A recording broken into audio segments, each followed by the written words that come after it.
Տիկին դատախազ, դուք բավականին երկար ներկայացրեցիք ապօրինի ծագման գույքի եւ համայնքներին վերադարձված տարբեր հողատարածքների մասին։ Ես պրակտիկ եւ երկու օրինակով ուզում եմ ձեզանից հետաքրքրվել, արդյոք այդ գործերի հետքերով գնացել եք եւ արդյոք այդտեղ որևէ կոռուպցիոն բնույթի կասկածահարույց որևէ բան հայտնաբերել եք։ Խոսքս վերաբերվում է ազգային ժողովի նախկին նախագահ Հովիկ Աբրահամյանի տան մասին։ Հովիկ Աբրահամյանի տունը գտնվում էր արգելանքի տակ։ Այդ ոնց եղավ, որ արգելանքը ոնց հանվեց, ոնց վաճառվեց, ինչ հանգամանքներում, եթե դա գտնվում էր դատախազության ուշադրության կենտրոնում եւ իրավապահների կողմից արգելադրված էր։ Երկրորդ, Golden Palace հյուրանոցը, իհարկե նվիրատվությամբ, ես դրա մասին ամեն անգամ խոսում եմ, նվիրատվության ճանապարհով պետությունը վերցրել է 15 միլիարդ 800 եւ այլն դրամով։ Այսինքն այդքան է գնահատվել պետության կողմից նվերի գինը։ Բայց այդ նվերը 2.5 տարի հետո 5 միլիարդ դրամով է վաճառվել, ընդ որում վաճառվել է մարելու տարբերակով։ Ամեն տարի մի միլիարդով պիտի գործարարը մարի, մյուս տարի լրանում է վերջնաժամկետը։ Այսինքն ուզում եմ հասկանալ այստեղ պետության ահռելի կորուստը, որ կրել է տվյալ դեպքում, արդյոք դատախազության կողմից որևէ կերպ ուշադրության արժանացել է։ Երրորդ հարցս վերաբերում է հայտնի այն գործին Սամվել Վարդանյանի, որի մասով բոլոր պետական պաշտոնյաներին իրավասու ես ուղղում եմ։ Սամվել Վարդանյանը ավտոբուսի մեջ վիրավորեց քաղաքացիական պայմանագիր խմբակցության արդեն նախկին պատգամավոր Հակոբ Ասլանյանին։ Վիրավորանքի համար արդարացվեց, խուլիգանության համար պատժվեց, ընդ որում հրատապ, կալանքի տարակ, հետո դրանից հետո տնային կալանքի ենթարկեցիք Սամվել Վարդանյանին իր վարքի համար, իր ցուցաբերած արարքների համար, բայց Սամվել Վարդանյանին խոշտանգելու, ծեծելու, նսեմացնելու նրա արժանապատվությունը, բռնության ենթարկելու մասով այդ գործը ոչ տեղից չի շարժվում։ 1 տարի քննություն է գնում։ Օրեր առաջ ես նույն հարց տվեցի քննչական ծառայության ղեկավարին, ասում է քննություն է գնում։ Մի տարի քննում են ու նույնիսկ չասեց, որ գործով կան մեղադրյալներ։ Տիկին դատախազ, դուք Հայաստանի Հանրապետության սահմանադրությամբ օրինականության երաշխավորն եք բոլոր գործերի նկատմամբ։ Այսինքն այն գործողությունները, որոնք որ իրականացնում է քննչական ծառայությունը, դրա օրինականության պատասխանատուն առաջին հերթին դուք եք։ Իհարկե դուք իրենցից եք պահանջում։ Այնուամենայնիվ, հիմա որքանով է օրինական, որ 1 տարի շարունակ այդ զինված բանդիտները, ովքեր որ մահակներով զինված են եղել, դիմակավորված Երևանի բանուկ թաղամասում հարձակվել են ոստիկանների հսկողության տակ գտնվող քաղաքացու վրա, խոշտանգել ծեծել են ու ոչ մեկ չգիտի ովքեր էին, չեն կարողանում բացահայտել։ Էսա օրինական քննությունը։ Եվ վերջին հարցս, որ էլի ուղղել եմ նաև քննչական ծառայության ղեկավարին, դուք մոտ 1 ամիս առաջ եկաք ազգային ժողով մեր գործընկերներից 2 հոգու անձեռնամխելությունից զրկվեցին մեր 2 գործընկերներ ձեր միջնորդության հիման վրա եւ հիմա մենք ունենք մի իրավիճակ, որ երկար ձգվող նախաքննությունը ըստ էության խոչընդոտում է падգամավորի գործունեությանը։ Падգամավորի ելք ու մուտքը արգելվում է, ինչ որ քննիչ որոշում է ինքը որոշի այդ պահին հարմար է իրեն թե ոչ, այսինքն ինստիտուցիոնալ առումով եմ ցանկանում, որ դուք արձագանքեք այս հարցին, որևէ քննիչ առաջնային մանդատով օժտված падգամավորի գործունեությունը խոչընդոտելու ինչ իրավասություն ունի, որքան էլ որ նա կասկածվում է որևէ հանցանքի մեջ, որքան էլ նա ներգրաված է հանցանքի մեջ որևէ դրվագով եւ անկախ ամեն ինչից կա անմեղության կանխավարկած եւ կա նաեւ ժողովրդի մանդատի իրացման խնդիր։ Այս շահերի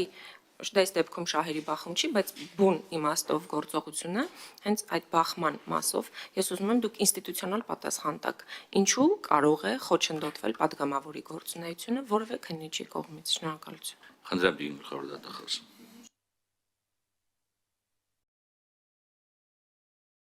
Շնորհակալություն Տիկին Թովմասյան հարցերի համար։ Հովիկ Աբրահամյանի տան մասով ընթացիկ վարույթ կա եւ այդ վարույթի վերաբերյալ այո 3 տարի։ Այո։ Եվ եթե ձեզ թավարույթի վերաբերյալ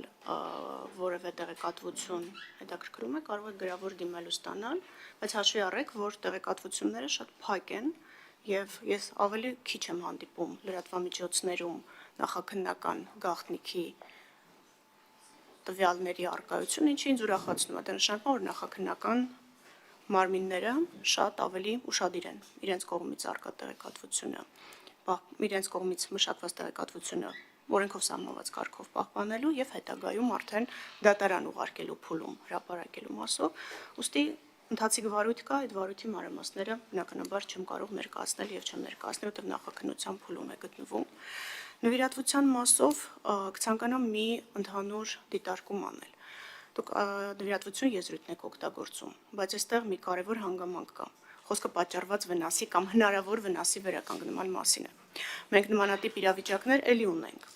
Օրինակ բոլորովին վերջերս քրեական մեծ վարույթի շրջանակներում մի քանի միլիարդ արժողությամբ գույք կրկին վերադարձվեց պետությանը եւ կողմը գրել էր, որ քանի որ անցել են վաղեմության ժամկետները համաձայն է իր նկատմամբ վաղեմություն կիրառելու եւ ցանկանում է նաեւ պետությանը պատճառված վնասը վերականգնել։ Դրա դեպքում վնասը վերականգնվել էր գույքային արտահայտմամբ։ Ուստի ձեր կողմից նշված իրավիճակը եւս մեխանիկական նվիրատվություն չի, եւ այստեղ դուք կորուստ բառը օգտագործեցիք։ Ճիշտ ասած, այս ընթացքում ես ոչ մի անգամ այդ վճարումների հետ կապված, տարաժամկետ վճարումների հետ կապված կոռուպցիոն դրսևորման չեմ հանդիպել։ Եթե նմանատիպ տեղեկատվություն ունեք, խնդրում եմ մեզ փոխանցեք, որովհետեւ կարծես թե պետգույքի կառավարման կոմիտեն էլ չի ահազանգել, որ վճարումների հետ կապված ինչ-որ ուշացումներ կամ չկատարումներ կան։ Այս մասով չեմ կարող ասել, որովհետև չեմ տիրապետում տեղեկատվությանը հասկանալի պատճառներով, մենք պետգույքի կառավարման կոմիտեի գործառույթները չունենք, բայց մենք կոռուպցիոն ամեն դեպքում ահազանգեր այս իրացման հետ կապված չենք ստացել։ Սամվել Վարդանյանի մասով տիկին Թովմասյան, այստեղ ինստիտուցիոնալ մի խնդիր կա, որը կցանկանայի նաև այդ հարցը բարձրացնել։ Մենք դեռևս չենք ստացել փորձաքննությունների եզրակացությունները։ Եվ այս ձգձգվող փորձաքննությունները շատ հաճախ այդ ինձ ուղղված սուր հարցադրումների պատճառներն են։ Եվ ձեր կողմից նշված վարույթն էլ դեռևս երկու առանցքային փորձաքննություն կա, որի եզրակացությունը ստանալուց հետո նոր հնարավոր կլինի ամբողջական պատկերացում կազմել եւ հարցադրումներին պատասխանել։ Ուստի այս առումով, երբ որ կստանանք եզրակացությունները, կկարողանանք արդեն մենք էլ եզրահանգումներ անել եւ դրա վերաբերյալ նաեւ հանրային տեղեկատվություն փոխանցել, հաշվի առնելով հարցի կարևորությունը եւ հանրային հետաքրքրությունը հարցի նկատմամբ, նաեւ առիթն օգտագործելով կխնդրեի փորձաքննությունների ժամկետների մասով պատգամավորական նախաձեռնությունների շրջանակում գուցե ինչ-որ մտագրոհներ անել եւ եթե դրա անհրաժեշտությունը կա, մենք էլ կմասնակցենք, որտեղ այս ժամկետները մեզ շատ են անհանգստացնում եւ շատ դեպքերում հենց մեզ քննադատելու, հենց ինձ քննադատելու պատճառ են դառնում, երբ որ մենք այս փորձաքննությունների նկատմամբ չունենք ժամկետային եւ որևէ այլ վերահսկողության գործառույթներ։ Իհարկե ունենք տարբեր հանձնարարականներ եւ երամսյա ժամկետը մեկ անհանգստացնում ենք փորձագիտական մարմիններին հիշեցնում ենք, բայց դրանից կարծես խնդիրը ամբողջական չի լուծվում։ Ենթադրում եմ վերջին հարցն էլ կապված էր խափանման միջոցների հետ։ Այստեղ բախում չկա շահերի, որովհետև մի կողմից քրեադատավարական ընթացակարգով ընտրված հարկադրանքի միջոց է մեղադրյալի նկատմամբ, անձը չի կասկածվում, անձը մեղադրվում է, եւ այստեղ գործունեության խոչընդոտի տեսանկյունից, եթե որևէ, իսկ մենք նման իրավիճակներ շատ ունենք, եթե որևէ պատվիրակության կազմում անձը իր պարտականությունները կատարելու համար նույնիսկ երկրից դուրս պիտի մեկնի, մենք ստանում ենք ազգային ժողովի պաշտոնատար անձի կողմից, ազգային ժողովի նախագահի կողմից գրություն եւ դրա հիման վրա թույլ ենք տալիս, որ անձը իր երկրի սահմանով տեղաշարժվելու իրավունքն իրացնի, որտեղ հասկանալի է, որ երկրի ներսում մենք չենք խոչընդոտում իր տեղաշարժը, խոսքը երկրից դուրս գալու մասին է, եւ այստեղ որևէ բախում չկա։ Ասածս շատ հեշտ է ստուգել, բավարար է նայել օրինակ падգամավորներից Արմեն Գևորգյանի գործողումների ժամանակացույցը եւ իր նկատմամբ ընտրված խափանման միջոցը յուրաքանչյուր դեպքում դատախազություններ չի խոչընդոտում։ Պես որ այստեղ կարծում եմ մենք գործունեության խոչընդոտի մասով մի փոքր թյուրըմբռնում ունենք, մենք չենք խոչընդոտում, մենք պատշաճ վարքագիծն ենք ապահովում մինչդատական վարույթում եւ գործը չի ձգձգվում, Տիկին Թովմասյան առաջիկայում կուղարկվի դատարան 20 օր առաջ եմ եղել ազգային ժողովում։ Կարծես ոչինչ չմոռացա, չէ՞։ Շնորհակալ եմ։ Միջև Տիկին Թովմասյանին արձագանքի իրավունք տալը ընթացիկ հարցը լի կապված ձեր կողմից մատնահետված աստիկ նշանակվել են փորձաքննություններ, պարզապես եթե հնարավոր արձագանքի ժամանակ նաեւ նշեք ինչ բնույթի փորձաքննություններ են նշանակվել, խնդրեմ Տիկին Թովմասյան։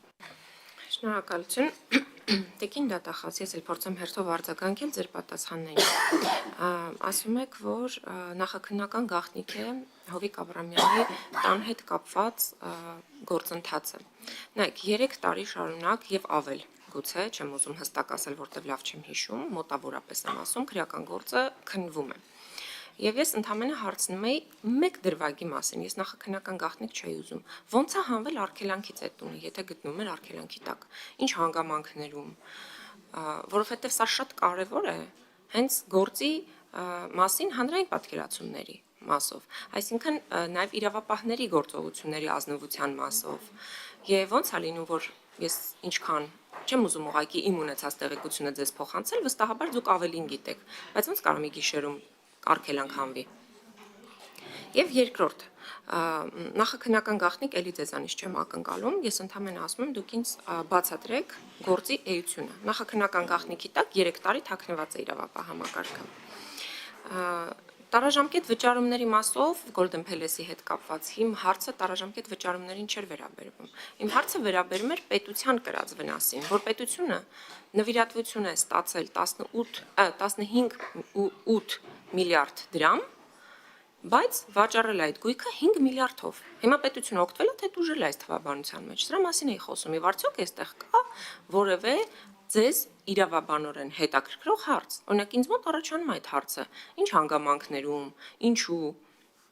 ինչու հենց այդ գործարարին, որը երկու գործերով էլ, իմ նշած երկու գործերով էլ հենց ինքն է անցնում։ Ինչու հենց այս դեպքով եւ ինչու 15.8 միլիարդանոց գույքը նա կարողանում է գնել 8 միլիարդով, 5 միլիարդով ներողություն։ Հիմա եթե ասեն, որ չի վաճառվում, բայց այդ դեպքում այսինքն պետությունը ուռճացված գներով է նվիրատվությունը ստացել, եթե նույնիսկ վնասի վերականգնումն էլ հետն է։ Էլի չի տեղավորվում թվաբանության մեջ։ Ինչ վերաբերում է падգամավորի գործունեության խոչընդոտմանը, տիկին դատախազ, ես հասկանում եմ, կա ընտրված խափանման միջոց, բայց այդ խափանման միջոցը վերին աստիճանի ճշմարտությունը չէ։ Դրա հենց դրա մասին է խոսքը։ Ես Տարոն Մարգարյանի մասն եմ հարցնում, դուք ասում եք Արմեն Գևորգյանը երկար գնացել է տարբեր տեղեր, բայց Տարոն Մարգարյանը քանի անգամ է գնացել։ Չեն բացում սեկտը այդ մարդու։ Սրա մասին էր խոսքը, որպես գործընկեր ինձ հետաքրքրում է իր հարցը։ Այսինքն տարբերակված մոտեցում կա իր մասով, որ մի հատ էլ երկրորդ անգամ եկակ դատախազ որպես արդեն միջնորդություն ներկայացրեցի։ Ինչ նախնդիր է իր մասով։ Ես ուզում եմ դա հասկանալ եւ ուզում եմ, որ մենք մեկընդմիշտ վերջ տանք падգամավորի գործունեության խոչընդոտման ցանկացած դրվագի, այդ թվում եւ քննիչի կողմից։ Եվ ելի եմ կրկնում, ես օրինակ քննիչի գործողություններ կամ որևէ քննիչի գործողություն վերին աստիճանի ճշմարտություն չեմ համարում դատարաններում այդքան արդարացումների փաստարկները վկայակոչելով։ Եվ Սամվել Վարդանյանի մասով։ Ես չգիտեմ դուք ինչ քննություն եք, ինչ փորձաքննության մասին է խոսքը, ես ունեմ լուսանկարներ, կարող եմ ձեզ ցույց տալ, որ իրեն ծնկաչոք, տիկին դատախազ, ծնկաչոք խոտերի վրա են նստացրել։ Հա։ Այսինքն ակնհայտորեն ծնկաչոք վիճակում նսեմացրել են իրեն, տաբատը իջեցրել են, թքել են վրան, ծեծել են, խոշտանգել են, այսինքն դրա ինչը պիտի էլ փորձաքննվի, դրա մասով ինչ անհասկանալի բան կա, որ մինչև հիմա մի տարի շարունակ Երևանում գործող բանդիտները չեն բացահայտվում։ Դա հանցախումբ է եղել ակնհայտորեն։ Եվ այդ հանցախումբը գործել է ազատ, բանուկ մասում։ Շնորհակալություն։ Խնդրեմ գլխավոր դատախազ, տեղեկացնում նաև Տիկին Թովմասյան ամենայն հարգանքով ցանկացած իրեղեն ապացույց կրկին առանձին ուսումնասիրության կարիք ունելի, անկախ նրանից ինչպիսի էմոցիոնալ տպավորություն ենք առաջացնում։ Խնդրեմ։ Շնորհակալություն, Տիկին Թովմասյան, ձեր նշած հենց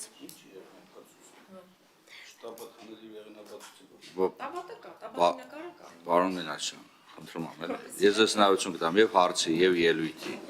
Չէ, ելույթ չեմ ուզում։ Ելույթ արժեմ, բա ամբիոն համեցեք տիկին դատախազները մոտ։ շնորհակալություն։ Կարամ ես որոշեմ, շնորհակալություն Տիկին Թովմասյան։ Հարգելի գործընկերներ, եւս մեկ անգամ ստիպված եմ արձանագրել, այո, նկարի վրա կարող է լինի պատկեր, բայց այդ պատկերը ընդհանրապես դիտարկվում է որպես իրական ապացույց, որը պետք է ուսումնասիրվի այլ ապացույցների հետ միասին։ Ես ձեզպես հավասար հետաքրքրված եմ ցանկացած քրեական գործի ավարտով։ Դրա համար այս իրավունքի գերակայությունը պետք է ապահովենք եւ դատախազությունը պետք է գործի, ինչպես դուք նշեցիք, օրինականության սկզբունքի ապահովման հիման վրա, որպեսզի որևիցե մեկը չհայտնվի պատահաբար կամ ոչ իրավաչափ, այնտեղ որ դե չպետք է հայտնվի։ Խնդրեմ Տիկին գլխավոր դատախազ պատասխանեք։ Տիկին Թովմասյան, հենց ձեր նշած հարցի շուրջ է քննությունը։ Հովիկ Աբրամյանի տան մասով այդ նույն արգելադրման հետ կապված։ Ուստի ելի եմ կրկնում կա քննություն եւ քննությունը ունի հանգամանքներ, որը պիտի պարզաբանի։ Ես չեմ ասելու այն, ինչ որ դուք հիմա գալում եք ինձ լսել, շատ լավ պատկերացնում եք, որ հենց քննությունը դրա մասին է եւ ցանկացած տվյալ, որը ես հիմա կասեմ, խանգարի քննությանը։ Դրա համար ընդհանրապես վերահաստատում եմ, որ կա նախաքննության փուլում գտնվող վարույթ եւ քննությունը հենց ձեր կողմից նշված հանգամանքն է ներառում մի շարք հարակից հանգամանքների հետ միասին։ Գույքի տնօրինման հետ կապված Տիկին Թովմասյան, մենք լիազորություն չունենք որոշելու, թե գույքը ոնց պետքա տնօրինի։ Մեզ կոռուպցիոն դրսևորումների հետ կապված հաղորդումներն են, որ հիմք են տալիս կոնկրետ ուսումնասիրություն իրականացնելու։ Կրկին, եթե դուք որևէ պարզաբանման անհրաժեշտություն եք տեսնում, կխնդրեմ Պետգույքի կառավարման կոմիտեից ճշտեք, թե գնահատումը ինչ տրամաբանությամբ է իրականացվել, եւ եթե մտահոգություններ ունեք, խնդրում եմ ուղղակի ուղարկեք մեզ։ Մենք ստուգողական գործողությունների արդյունքում կհասկանանք կոռուպցիոն գործառույթներ կան թե դրսևորումներ կան թե չէ եւ մեր գործառույթների շրջանակում ձեզ կտեղեկացնենք։ Պարոն Վարդանյան, իմ ձեռքի տակ կա փորձաքննությունները, որոնք որ նշանակված են։ Դրանք դատակենսաբանական, դատագենետիկ եւ դատահետքաբանական փորձաքննություններն են, ինչու, որովհետեւ անձը նշել էր, որ թքել են իր վրա, թքի արկայությունը պարզելու համար հագուստին, Տիկին Թովմասյանը ցույց տվեց